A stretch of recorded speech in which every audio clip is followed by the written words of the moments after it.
we're about to apply to get a loan to get this place it was $250,000. So that's crazy.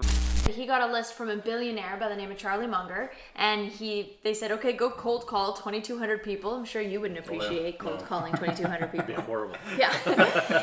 Learn how to date your customer.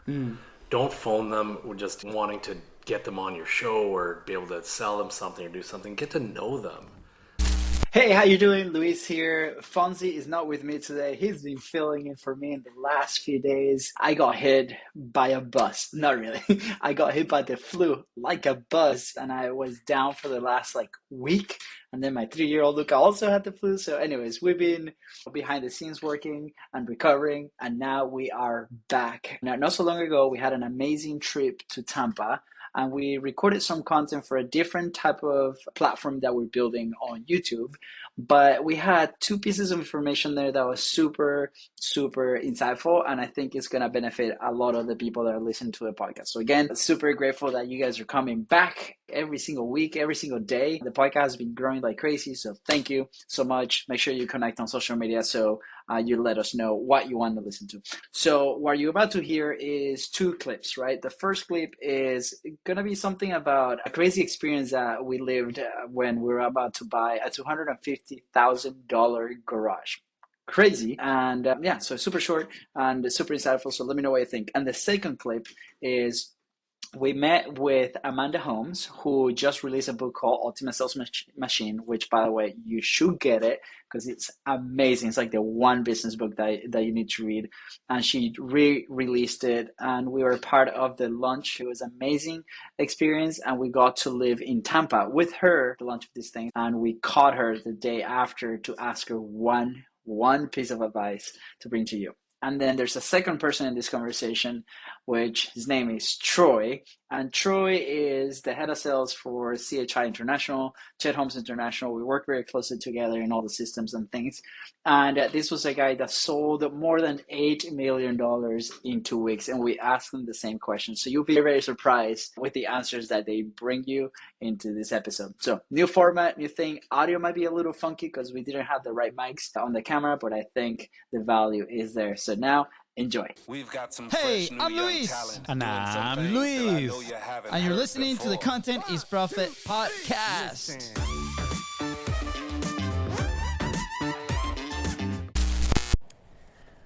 We made it, guys. The event is done. What an experience over the last, how long? Over the last 9 months since we've been working together with Chi, old CHI, now we call him Chi. There's been a transition there. And with Amanda, we worked and created something super interesting with the launch of this book and with the companies that we've helped. And yesterday was the conclusion, as you can tell, in the footage, we're very excited. And then we were part of that event together with her and bringing the evolution of the book and this methodology that her dad, Chet Holmes, and her now are carrying over to thousands. It has been such an incredible experience. And in that room with her, there were so many other amazing entrepreneurs, from Alan Taylor, who he runs the Entrepreneur Daily for Entrepreneur. He's been on the broadcasting industry for so many years. He has a radio show, to Bob Sears, who has multiple companies and runs another company called Business Nitrogen together with David Asarno, is one of our partners with Chi, to Troy, who's one of the most amazing salespeople that I've encountered. Julie Eason, who's been amazing, and she helped Amanda develop this new version of the book and now future programs. To Mira, the host of the amazing space that we've had. And it's incredible. And I started thinking after the event, a lot of thoughts came to mind, a lot of emotions. But I had one conversation, right, with Troy, who's the sales guy. As soon as we came into that studio, we're looking around, we're like, wow, this is awesome. We're telling this story about one day we were very close to buy this luxury garage. And it's not to put the cars, it's not to put anything like that, but it was to actually build a creator studio. We had this dream at the time. We were working at a little tiny office near one of the town centers in Jacksonville, Florida, and we're like, man, let's go see it, right? And let's go dream. And we actually got the whole tour. We're about to apply to get a loan to get this place. It was $250,000. So that's crazy. What were we thinking, right?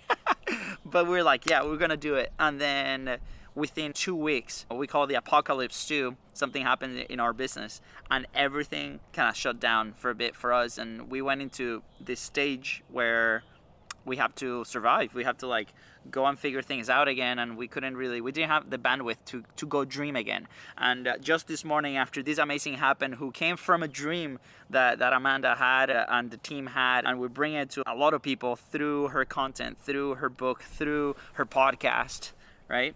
Through her message, it got me thinking again. And then this morning, in an accountability call that I run with the amazing Bart Miller, I don't run it, he runs it, but then I'm part of it.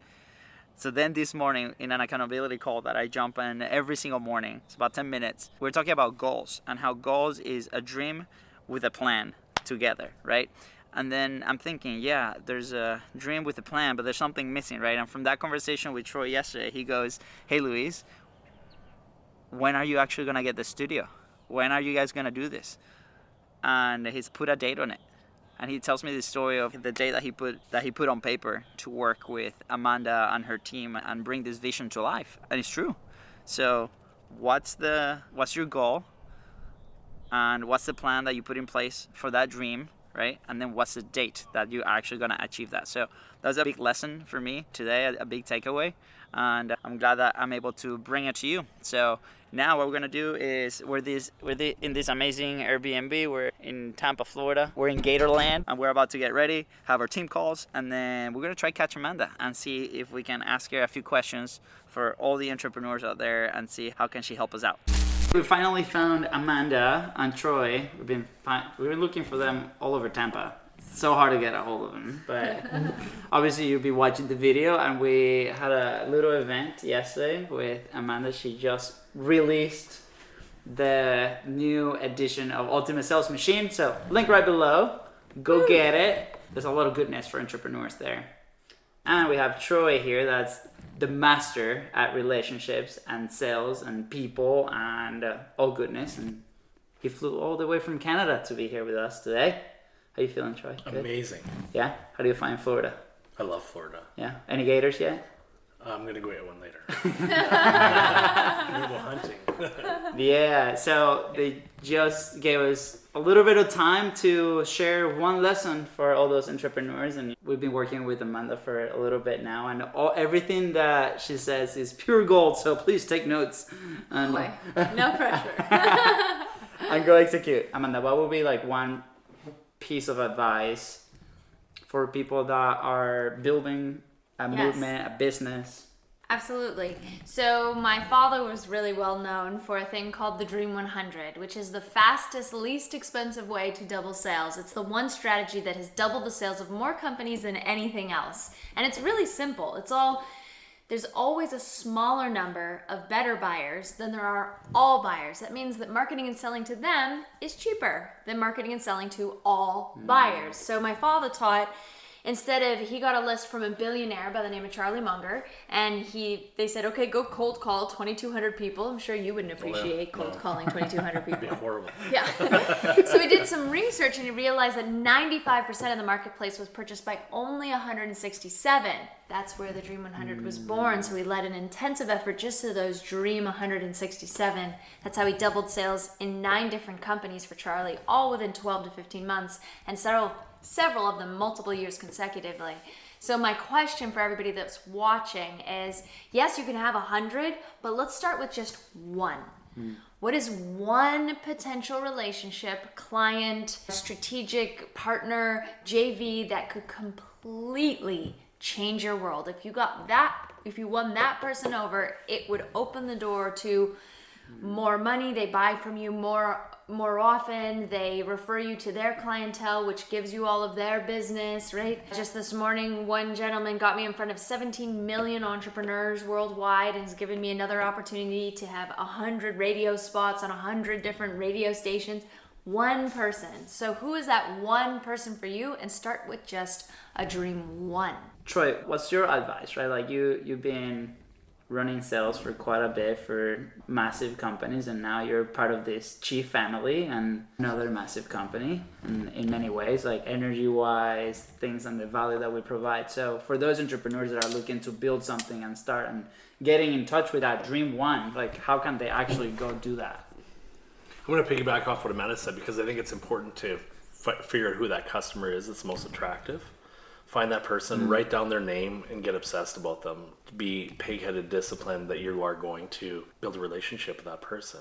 But like I was saying earlier today, is learn how to date your customer. Don't phone them just wanting to get them on your show or be able to sell them something or do something. Get to know them. Spend time actually figuring out what is their emotional pain points and get to understand that part of it. When you listen to what Amanda was saying, first and foremost is have that core story and what it is that you're going to sell them, and be able to present that in a way that aligns the emotions and the facts and all those things with.